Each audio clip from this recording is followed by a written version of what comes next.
One of the biggest mistakes people make with avoidance is giving relationship access before there's actually a commitment. So they give emotional support, loyalty, intimacy, hours long phone calls, constant availability. And meanwhile, the avoidant is still saying, we're just friends, or I'm not ready for a relationship. And the problem is that the more benefits someone gets without having to commit, the less pressure they feel to commit. So today I'm going to break down a comment from someone who got trapped in this exact dynamic because the red flags and the mistakes are all here. Hi, if you're new here, my name is Lucia. I'm a dating and relationship expert specializing in helping you get your ex back or to get over your ex. And if you're not new, welcome back, my beautiful no contact army. Always good to have you.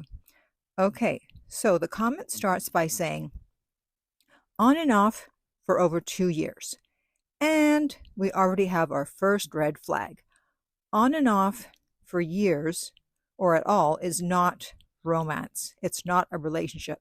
It's instability. It means the connection hasn't been able to sustain itself consistently. When something keeps starting and stopping, then you have to stop romanticizing the chemistry and start looking at the pattern. Then she said, someone abandoned him. He was a wreck when we met.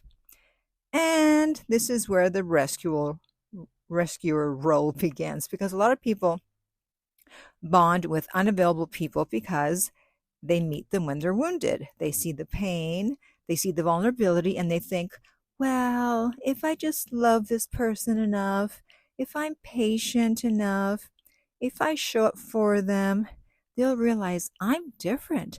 I won't hurt them. My love will heal them. But pain does not automatically make someone available. Just because someone has been hurt, it doesn't mean they're ready for a relationship.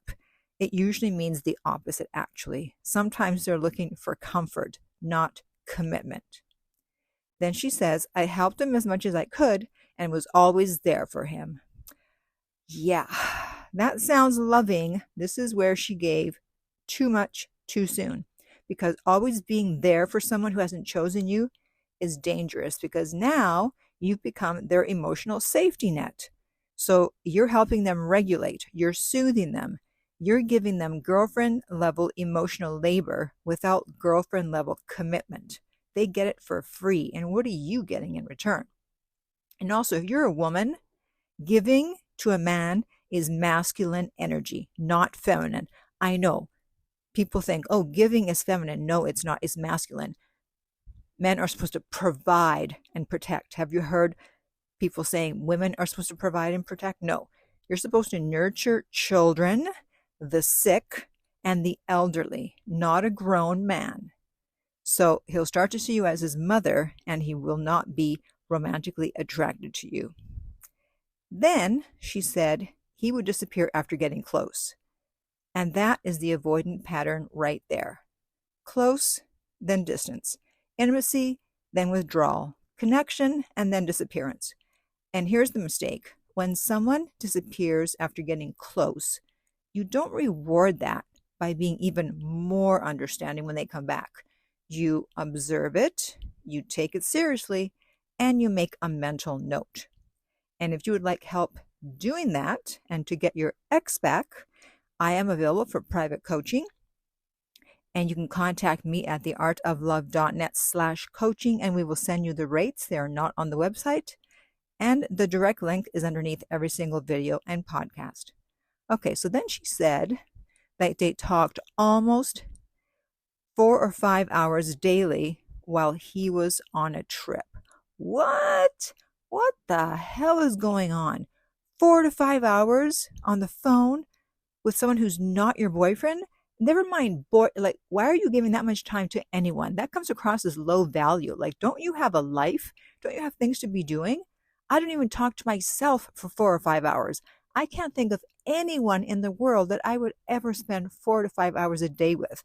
Not a family member, not a friend, anyone who I would be dating or married to. I would never give that much time. That comes across as low value, as I said. Do not do that, because women think, oh, we're bonding by talking. No, you're not. That's not how men bond. Women bond like that. And so they figure, oh, well, men bond like this too. No, they don't.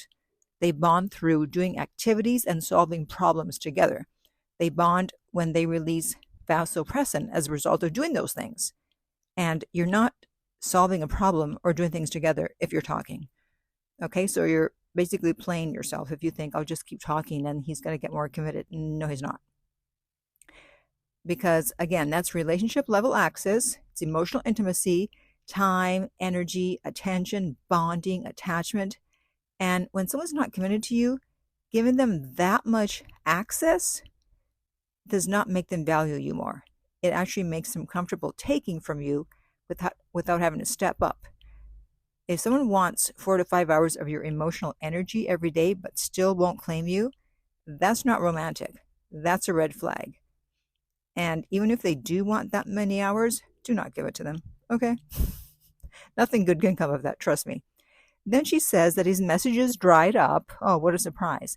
And she only got emoji replies.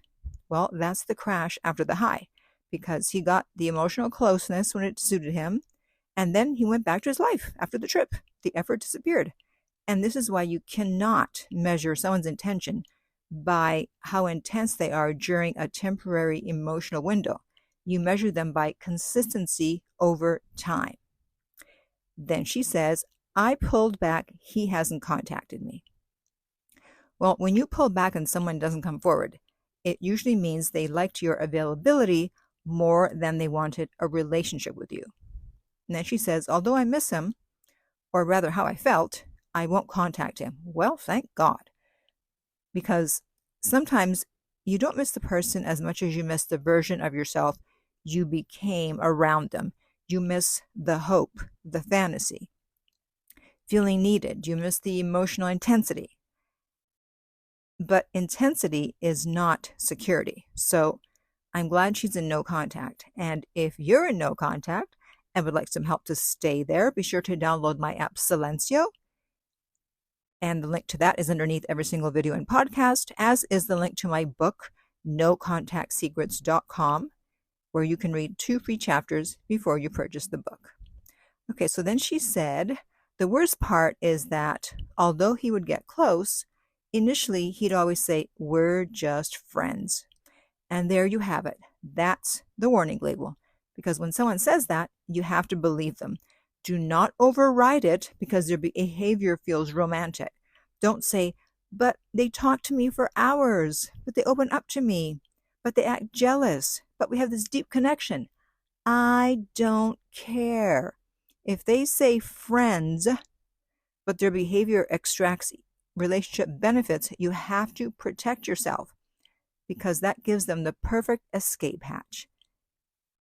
They can get close, lean on you, use you emotionally or physically or both, bond with you, and then when you want clarity, they'll say, hey, I told you we're just friends. And that is why avoidance and emotionally unavailable people often love unofficial relationships. They get the closeness without the pressure, the connection without the accountability. They get the comfort without the commitment, and they get to feel wanted without having to be responsible for your heart. So what should she have done instead? What can you do instead? Well, she should have matched his level of commitment. So when he said we're just friends, then he should only have gotten friend level access, not girlfriend level access. Definitely not 4-hour phone calls, no emotional caretaking, no daily availability, no loyalty as if there's a relationship, because friendship has boundaries. And she could have said, well, I care about you, but I'm not available for this level of emotional intimacy unless we're actually building something here. And that's not needy. That's self-respect. So the lesson is, do not give someone the experience of being loved by you while they are still undecided about choosing you. Because if you can get something for free, are you going to pay for it anyway? No. If you can get Netflix for free, you're not going to pay.